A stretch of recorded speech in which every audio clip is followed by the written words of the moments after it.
Эмнеге жада калса студент франшизада ийгиликке жете алат. Жана франшизанын ээси болуп, бизнесмен болуп, сонун чоң акчаларды таба алат. Анткендегине франшизада даяр рецепттер, даяр технологиялар. Башкача айтканда, ошол жерде сабактарда айтылган нерсени жасай берсе эле, ал студент ийгиликке жетет.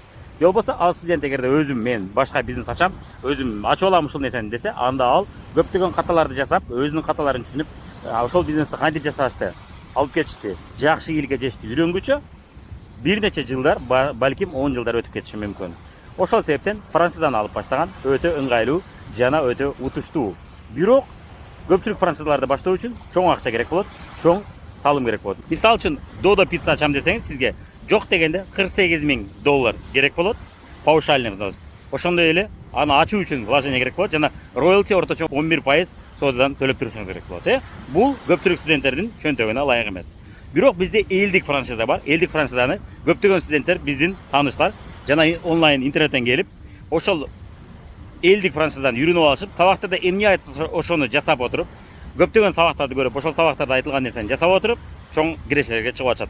Айына 100 000 таап аткандар бар, айына 150 000 таап аткандар бар студенттердин арасында. Жөнөкөй студенттер ошондой сонун кирешелерди таап атат.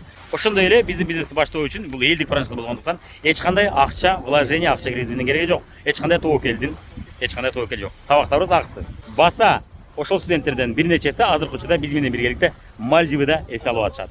Сизге мындай окуялар кызык болчу болсо, менин каналыма катталыңыз, ал жакта плейлистте видеолорду көрүңүз. Лайк басыңыз жана комментарийге жазыңыз. Бул мүмкүнчүлүктөр менен таныштырып кетебиз.